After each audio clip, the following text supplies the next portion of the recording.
Hello guys, magandang gabi sa inyo lahat. Ito ulit si Mike Padua at nakatuloy tayo sa pinaka-latest update. Ito ang weather analysis na yung araw po ng Lunes hanggang Miyerkules, Abril 10 hanggang 12, 2023. Ito ang ating Tagalog version. Pinaglilingkod sa inyo ng Typhoon 2000 at Nag-College Foundation Typhoon Preparedness Center. Umpisa natin ang update. Ito ang latest CAPSAT na yung araw po nito ng Lunes hanggang bukas Martes. Baka po tayo binapatayan na aktibong LPA. Ito po si 90W at kasalukuyan is tapat na po siya ng Kapikunan. Bibigay po natin ang detalye nitong LPA maya-maya lamang. At ito po ay mataas na po ang probability na maging isang ganap na bagyo sa loob ng 12 hanggang 24 oras. Nasa more than 65% sa mga oras na ito. So ito po si 90W, kapag maging ganap na bagyo po ito, bibigyan po ito ng local name na Pag-asa as Amang.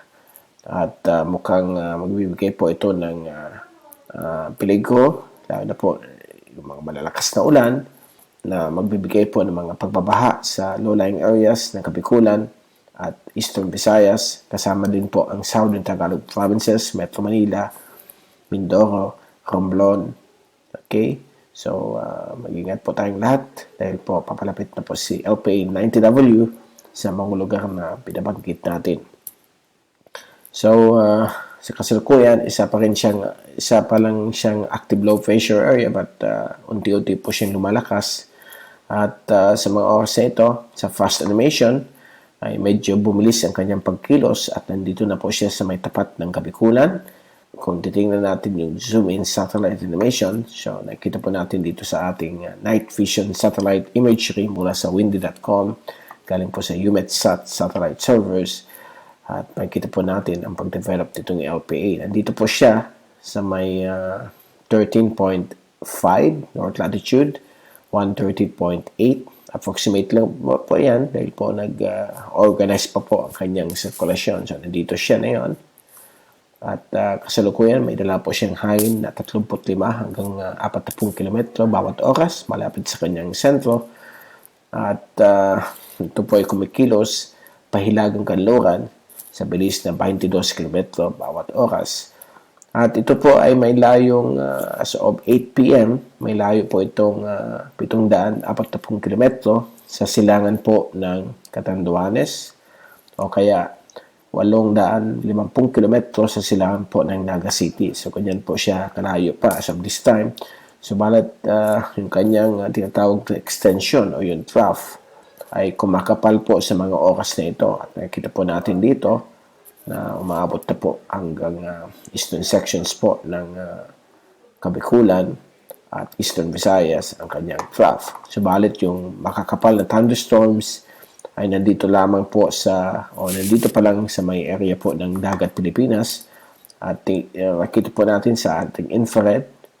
Yan po, nandito po ang kalakasan ng mga pag-ulan. At ito yung low level center. So, inaasahan po ito darating po sa Eastern Visayas na may Samar Leyte bukas po. At late bukas ng gabi. At aabot na po yan dito sa may Kabikulan. Okay? So, maya lamang bibigyan natin sa inyo pinaka-latest rain forecast dito sa LPA na ito, na kapag naging isang ganap na bagyo, bibigyan po ng local name as Amang. Ang unang bagyo po sa 2023. Yan ang sinabi ko, nakalipas na ilang buwan na kahit tatapos ng La Nina, meron pa po yung after effects. Kaya magkakaroon tayo ng mga LPAs, bagyo, na kahit hot dry season, magkakaroon po tayo ng mga rain events. Okay, so ito po ang nagka-cause na yun ng mga pagulan sa Eastern Visayas dahil po sa paglapit itong si LPA 90W. So, ito po yung forecast sa European model para pakita natin sa inyo kung saan papunta itong si LPA 90W. So, bukas po ng hapon, mag-accelerate na po siya. Dito na po siya sa may roughly 300 to 400 kilometers sa Eastern Bicol. At Martes po ng gabi, ay lalapit na po yan sa may northern coastal waters ng Northern Samar. At Miyerkules ng umaga ay papasok na po siya dito sa bahagi po ng Albay Gulf at Inaasahan po ito Miyerkules ng hapon, dadaan po sa may Catanduanes or baka sa may dalampasigan lamang po ng Catanduanes. At sa Huwebes po ng umaga, ito po ay tatahak na po sa may northern coastal waters ng Camarines Provinces. At mga bandang alas 8, nasa bisinidad po ito ng coastal waters ng Camarines Norte sa may Calaguas Island. Okay? At Huwebes ng gabi, ito po ay tatahak po sa may Polillo Island at mukhang base sa model, tropical depression lang o active LPA, but hindi natin alisin ang possibility na magiging tropical storm siya. Base na po yan sa kanyang circulation sa nakikita natin sa mga oras na ito. Kapag mahinto yung kanyang development, baka active LPA lamang or tropical depression ang magiging lakas po niya. So, mga 55 or 45 kph po yan. Now, Biyernes po ng hapon, ito pong si LPA, okay, Biyernes ng hapon, ay mukhang mag-stationary po dito sa may coastal waters po ng Northern Quezon at magsisimula na po siyang gumalaw pan-norteng silangan. Dito po siya sa may east of Aurora by Friday evening. Saturday morning, aakyat na po yan patungo sa North Philippine Sea, malapit po sa coastal waters po ng Cagayan Valley. At Sabado ng gabi, nandito po siya sa may roughly 300 kilometers silangan po ng Babuyan Group of Islands. Lunes po ng hapon, ito po ay mag-accelerate patungong silangan, hilagang silangan dahil po sa break ng high pressure na kung saan meron pong shoreline o puntot ng frontal system na maghihilas sa kanya patungo sa silangan, hilagang silangan. So, paalis na po yan sa ating bansa. Okay? So, yan po ang forecast sa European model. Now, puntahan natin yung forecast sa American model. Halos same din po. Malapit po sa Kabikulan. Bukas po ng hapon. Miyerkules po ng umaga. Ito po ay nasa may coastal waters po ng Albay Gulf o sa may coastal waters ng Northern Samar. At Miyerkules ng gabi, ito po ay nasa may coastal waters po ng Partido District sa Camarines Sur. Nadaan po yan. Either tatamaan mo Catanduanes o sa may dalampasigan lamang po sa hilagang Catanduanes. Huwebes po ng umaga, ito po ay tatak po dito sa may coastal waters po ng Camarines Norte o pwede rin mag-landfall po dyan. And then, Huwebes po ng gabi, ay mukhang nandyan na po siya sa may Polillo Island. Biyernes ng umaga, stationary sa may Polillo Island. But unti-unti na po siya malulusaw bilang isang LPA. So, overall, ang kanyang tracking po, kung gagamitin po natin ang American model, dito po siya. Diyan po siya. Hanggang dito lamang po siya kasi malulusaw po siya. Samantala, ang European model, dito po siya natahak. Okay, ganyan po siya. And then, ganyan. So, halos magkapareho po ang tracking nila. So, ang probability po niya na itataas na po siya sa 75% since 48 hours lang po ang approach nitong si LPA. So, ito po ang majority ng lahat ng computer models at pinapakita po dito na ang kanyang cone of projection ay halos dito po sa may dalampasigan po ng Kabikulan, somewhere here. Ang kanyang daan. So, ganyan po siya. Okay, generally. Pwede rin siya mag-landfall sa Bicol o sa may dagat lang po siya ng Philippine Sea. So, wait and see tayo. But, mabuti na po maghanda tayo habang 2 days left.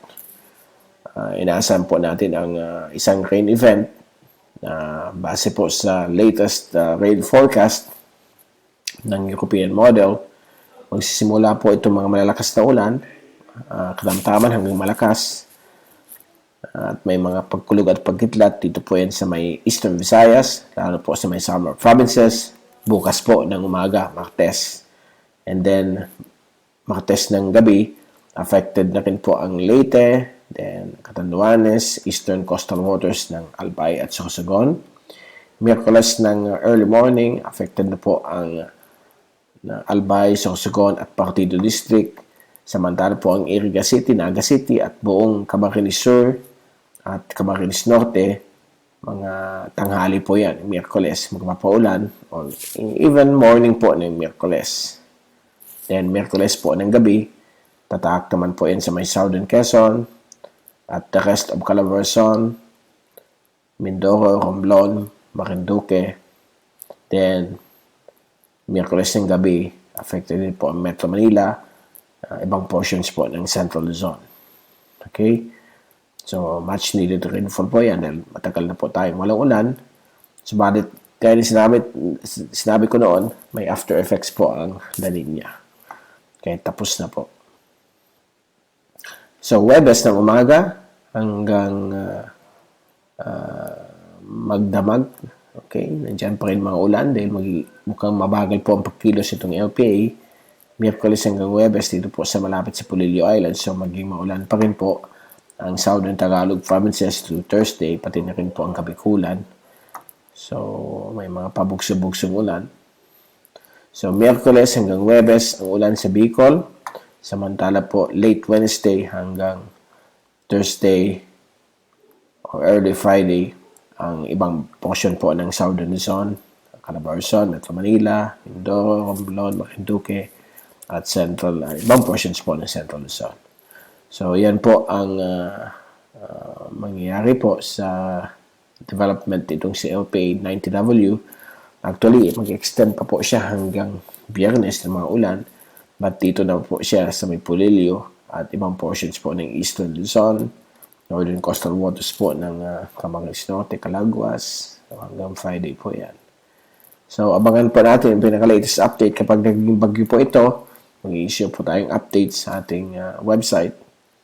12 hourly updates at patuloy pa rin yung ating daily YouTube updates at Facebook video updates sa LPA na ito. So bukas, mag-i-issue tayo ng special coverage itong LPA na sana naman hindi na po siya maging ganap na bagyo. Okay?